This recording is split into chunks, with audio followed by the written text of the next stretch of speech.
What's up, champs? Welcome to another episode of the Short Shifts Fantasy Hockey Podcast, brought to you by Keeping Karlsson. I'm Jeremy Brasillo, and joining me tonight, my pal and yours, Shams Venamore. How are you doing on this fine Thursday evening where we actually have hockey to watch, Shams? So we'll get into it more later, but I'm doing very well because our good friend Brock Boeser did, we could say, very well last night.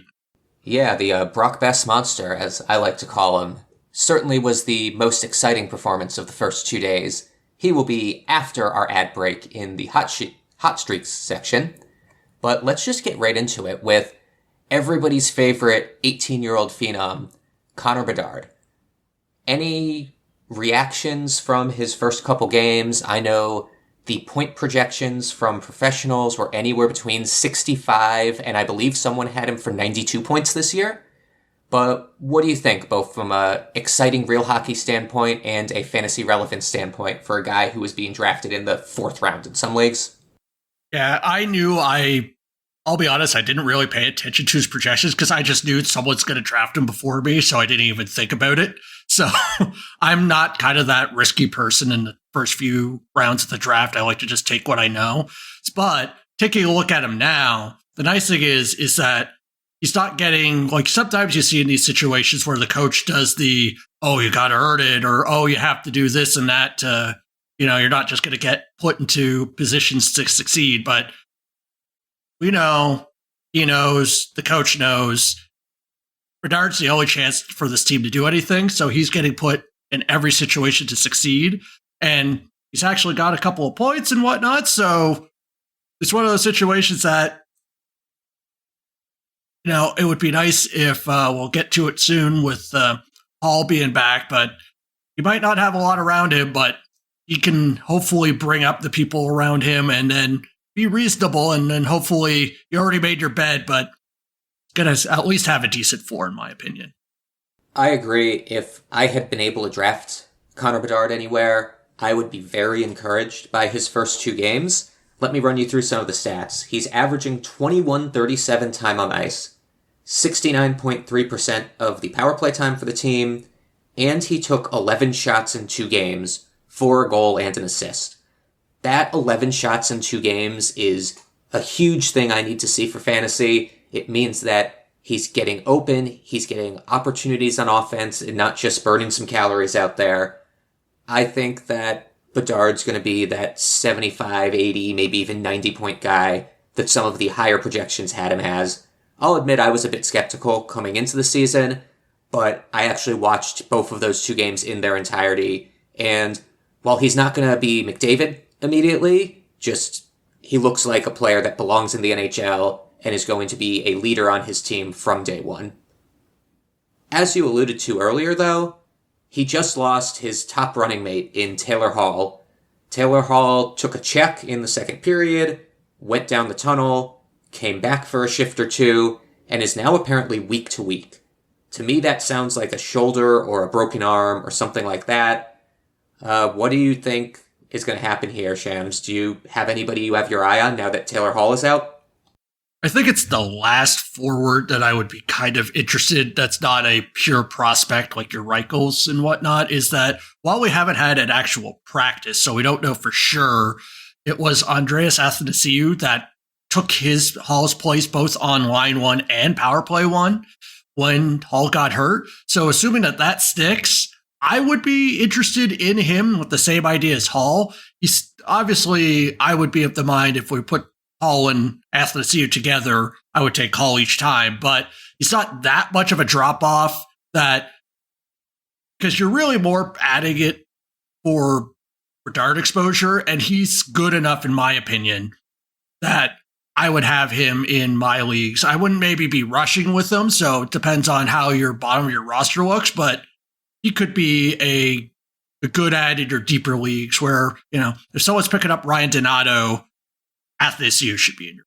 Totally agreed. If you're in one of those leagues where you're rostering the line mates of the superstars, the third wheel on the Crosby line, the third wheel on the McDavid line, the center for Ovechkin, both Athanasiou, the newcomer to that line, and Ryan Donato are worth looks because it looks like they're being played as a traditional first line.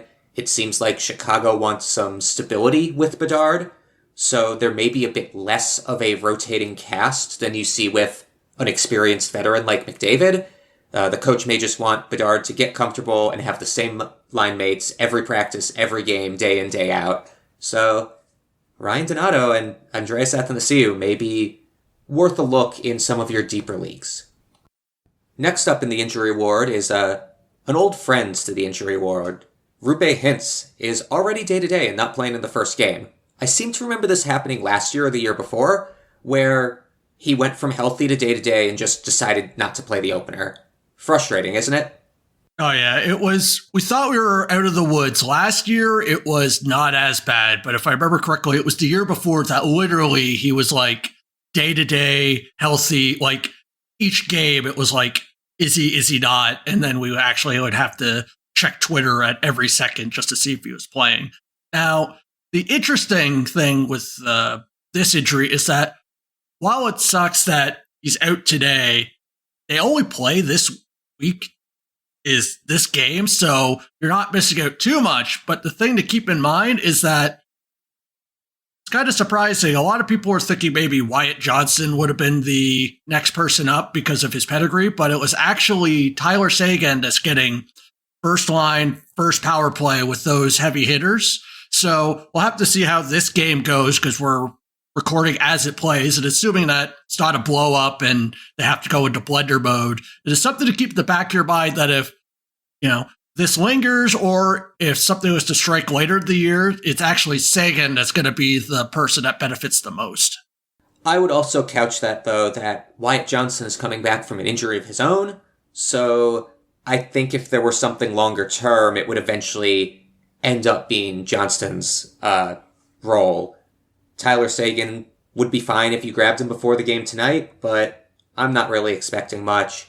I think this just further cements Hintz into Band-Aid Boy territory for those of you who factor into the draft whether or not a guy's going to play 73 games or 80 games. We got two other guys on the injury ward. If you'd like to pick one of them and tell me about him, Shams? I'll bring up Svechnikov. This one was a surprise to me, is that he's still not cleared by the medical staff. And the words were, probably won't travel with the team on the road trip. And you hear that, it's like, oh, darn, he's going to miss a game or two. But they actually open up on a really long road trip. Their next home game is October 26th. So you don't get this week, you don't get next week. So assuming that he doesn't actually make it, you're missing out for 2 weeks of Svechnikov, and it's someone that kept him in a keeper league. I was of the mind that he was practicing. Sure, he wasn't in a full contact jersey. He was on the no contact one. That he should be fine, but we'll have to keep an eye on it. However, the nice thing though is that good friend, third wheel of Toronto, Bunting, is getting line one and power play one time and fitting into that Aho line. And the nice thing is that he had 1 goal on 4 shots last night. So he shows that he can do something. So if you can keep this up, that this is a direct 1-to-1 that sure, you drafted Svechnikov. It sucks. Keep him on your IR. And then if, depending on how deep your league is, I would be rushing to add Bunting.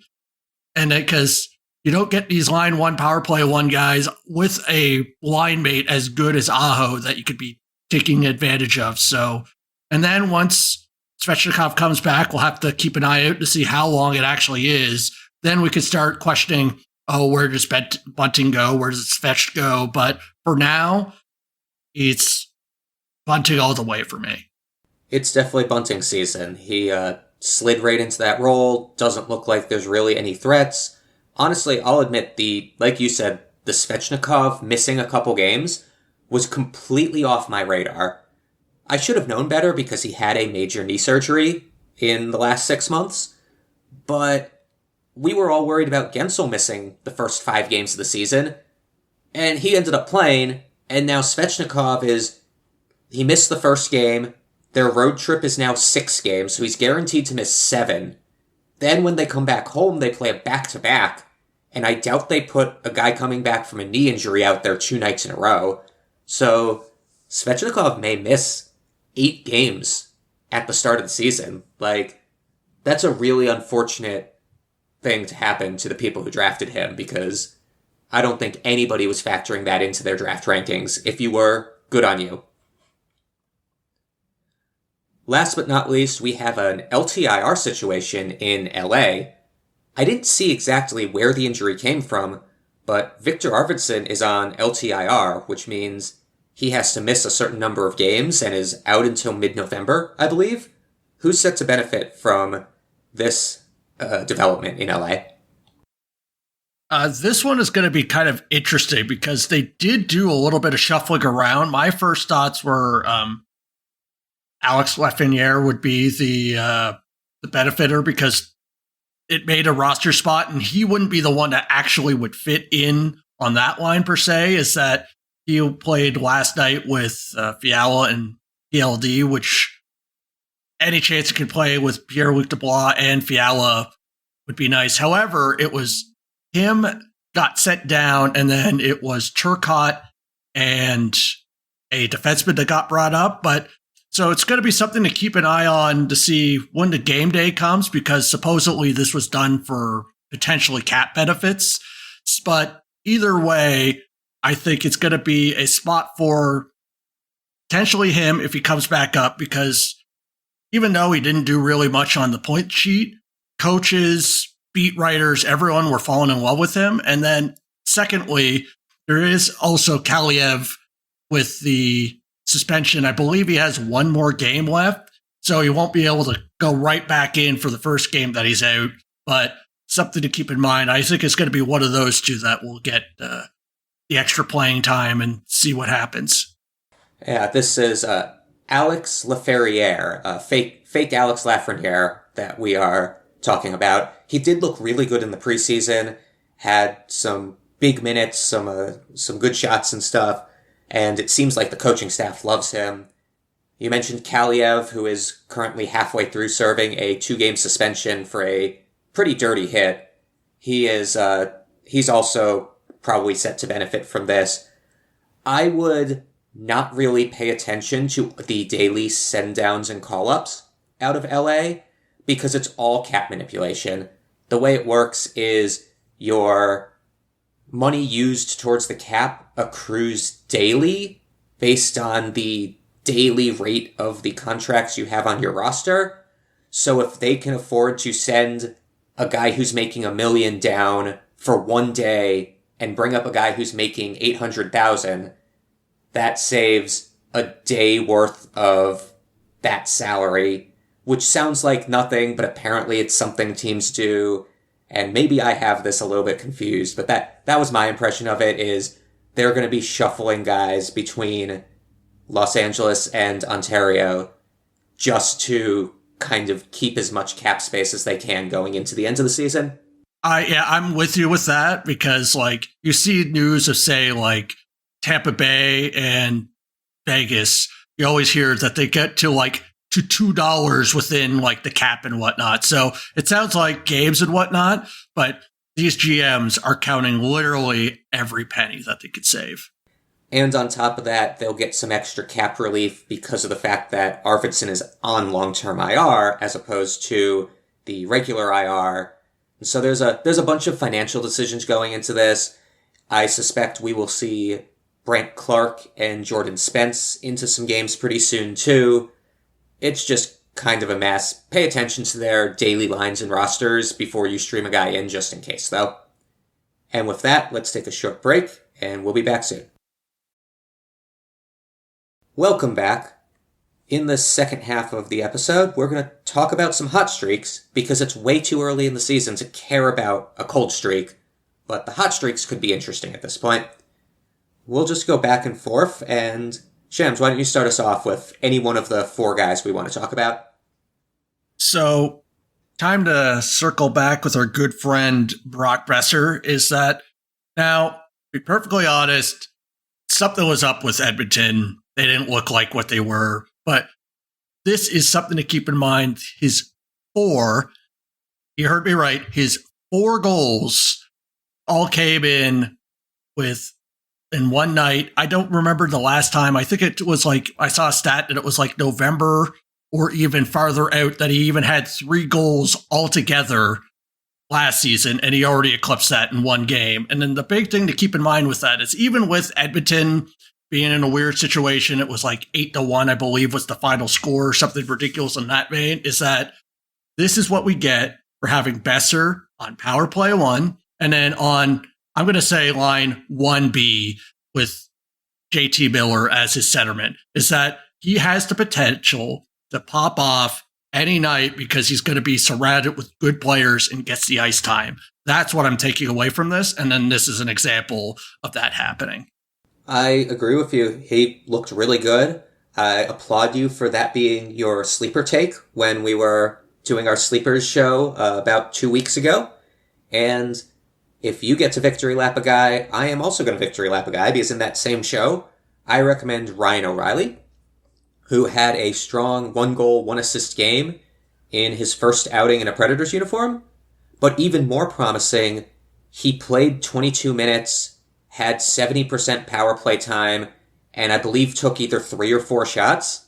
If you look back through Ryan O'Reilly's seasons on Frozen Tools, you'll see that the last 2 seasons where he was borderline fantasy relevant, he was playing like 17 minutes a game, 50% power play time, shooting less than twice a game.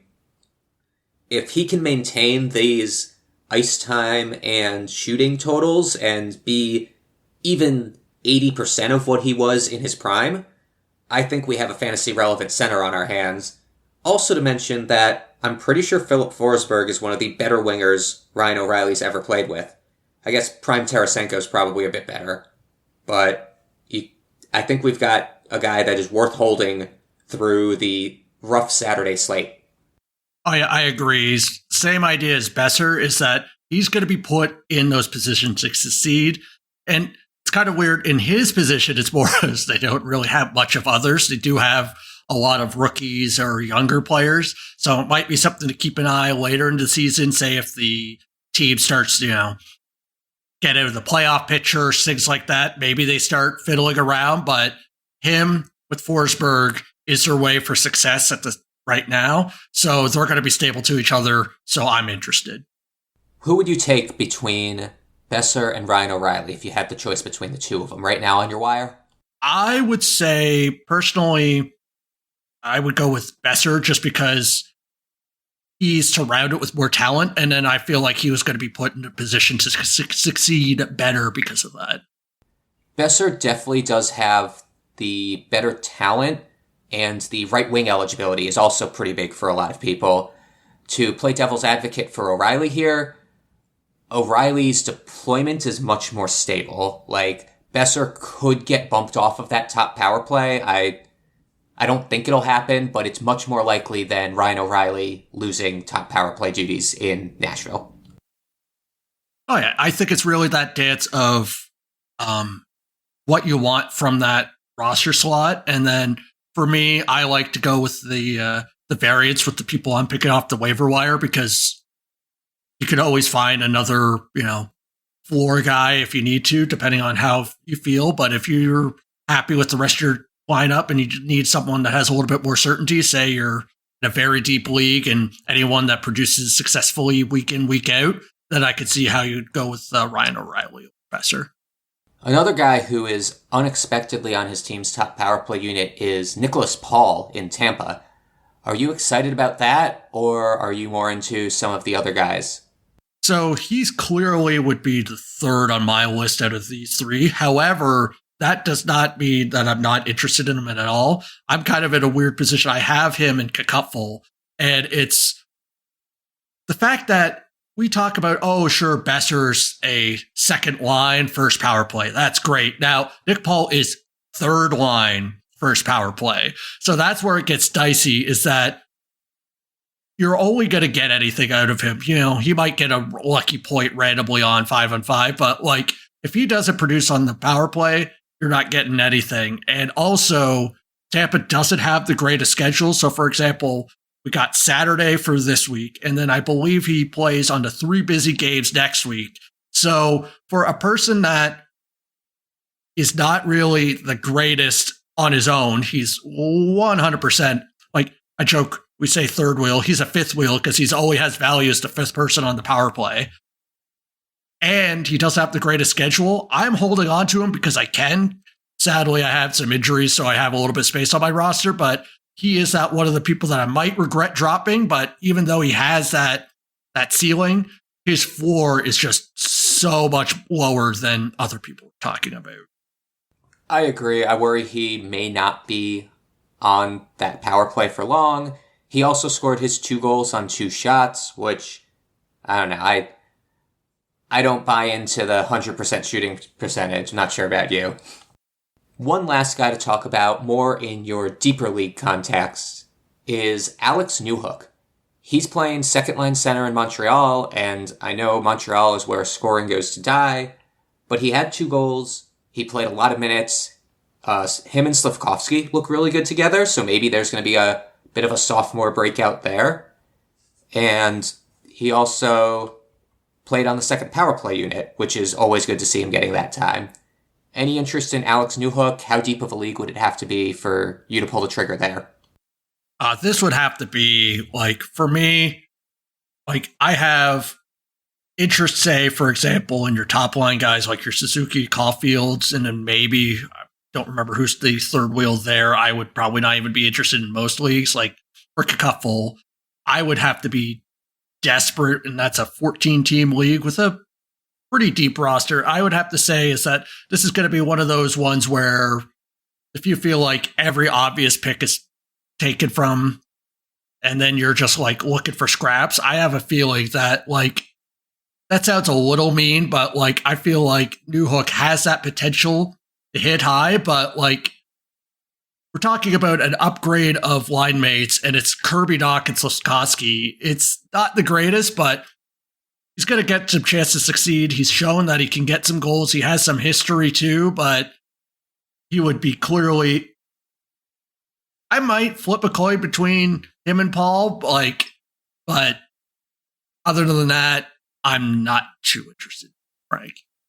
I just don't trust Newhook. I don't trust Montreal. I would easily take Nick Paul over him if I had a center slot and just try to ride the Tampa wave over riding the Montreal ripple.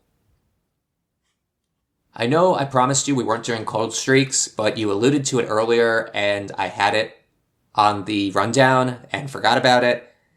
The Edmonton goalies were so bad yesterday.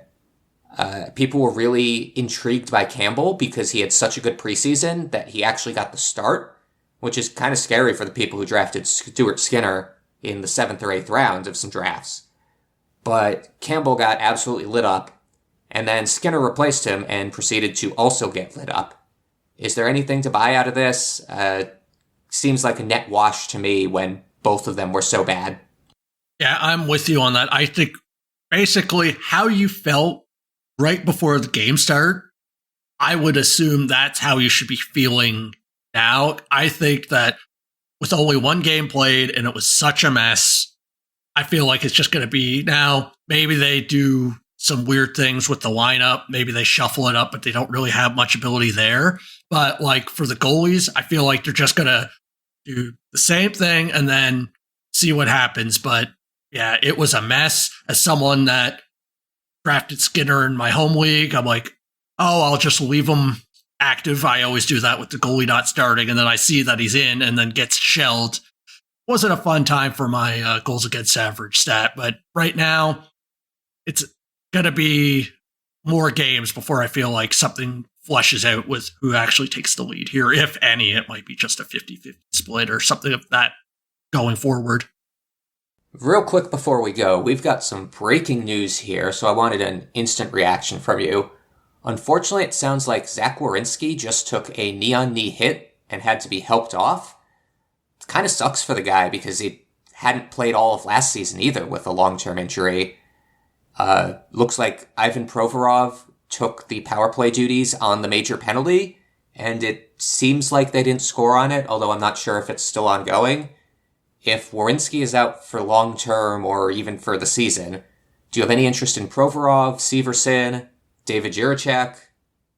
I think it would be what we would need to do is just hopefully, and it's just a shame with Werenski is always hurt, but hopefully it's nothing long term. But with the way it looked like, at least from what I saw, that it didn't seem the greatest, is that I'm not rushing out for any of these guys personally. Now, we'll have to see is that, especially with something mid-game and whatnot, I'm not sure if this is going to be their plan going forward, because I'm not sure if Boquist is active, because he could be someone that comes in. There's just so many people that have the potential of doing something that I'd have to see how it plays out with in practice maybe after this game to see who gets the lead. But right now, I'm not, you could say that I'm a skeptic, but I've never really bought into really the Columbus hype with the offense. I know they have some good players, but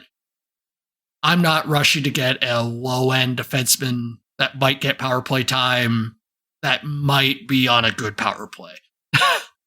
On the other hand, I actually have some pretty strong interest in whoever's running that power play. Maybe it's because the league I'm thinking of, I have 2 defensemen, and one of them is Zach Werenski. So I'm between a rock and a hard place here.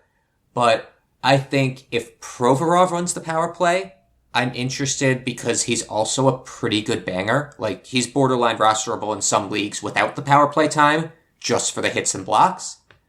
And I'm a huge David Jiricek fan. I would hope that he comes up. I thought he should have made the team out of camp, but he didn't. Maybe he'll come up and take the league by storm the way people are expecting Mintyukov or Zellweger to. If it's Severson or Bean or Boquist, I probably don't have much interest in fantasy.